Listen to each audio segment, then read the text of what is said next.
Colonia y aquí estamos en la entrada de la Gamescom, el primer día, solo exclusivo para prensa, y os vamos a mostrar todos los juegos que haya. Así que me voy con mi amigo Sackboy para adentro y vamos a ver qué juegos hay.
Después de probar esos juegos tan importantes que tiene Capcom, os puedo deciros que me ha gustado mucho los tres, la verdad.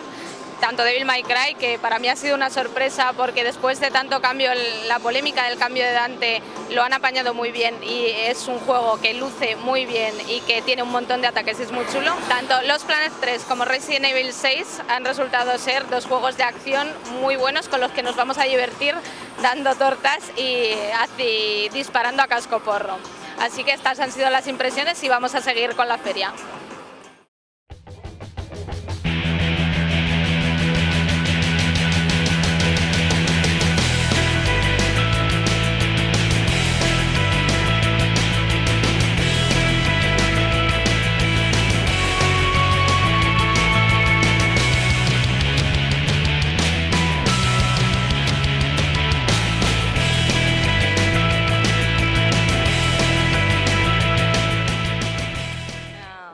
In the first game, we fight through the jungle, and the second game, through a destroyed city. Is this third game something completely new, or a combination of both games? So I'd say the best way to put it is it's a combination of both. So you've noticed there's like kind of a jungle environment in there, and then also mixed in with a broken down city. So we've really taken the best of both Crisis 1 and Crisis 2, and really sat it right in the middle of the two to make sort of a hybrid between them. So you have the freedom of the first one here also? Yes, to an extent. I mean, the thing what we did with Crisis 1, I mean, it was very, very open. I mean, there was a lot of open spaces. It was a very open jungle island.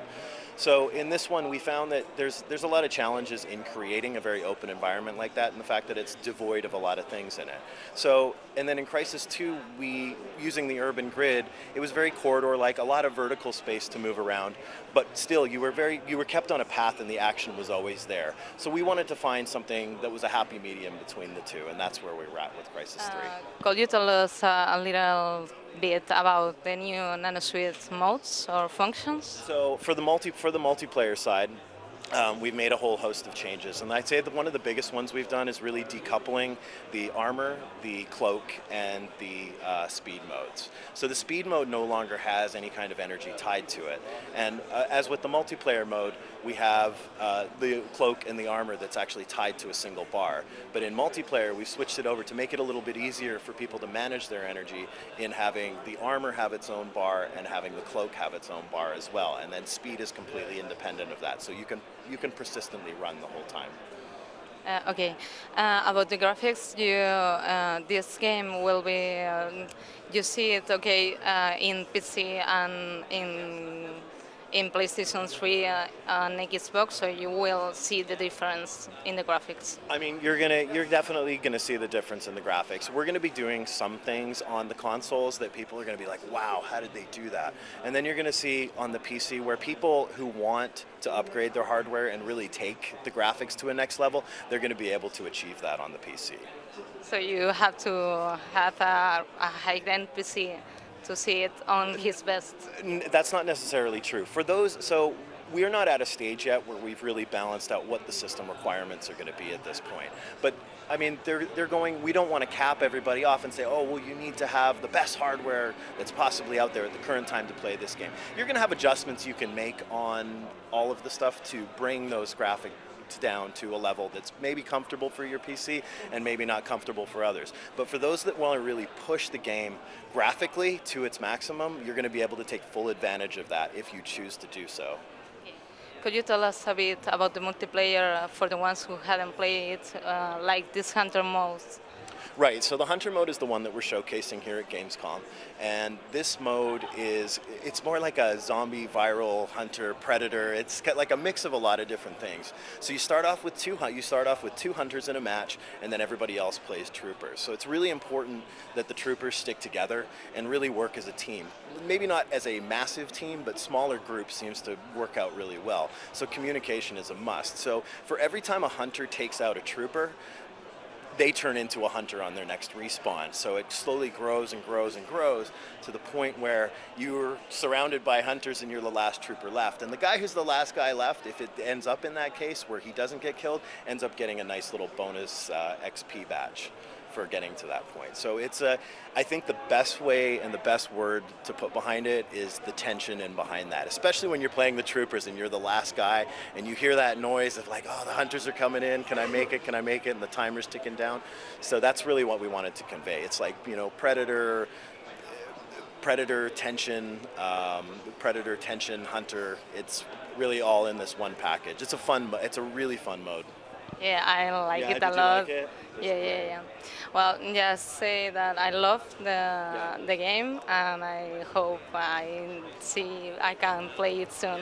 Yes. And so it'll be out in February of 2013 on Xbox PC and of course PS3 as well. We have to wait. Thank you. We'll have to wait, but we'll have more to show. We have a good 7 months to go before the launch, so once we have a lot more to show along the way in terms of single player and multiplayer elements and all of our other cool stuff that I can't talk about right now. We understand. Well, thank you very much for the interview. It was a pleasure, and thank you. Thank you.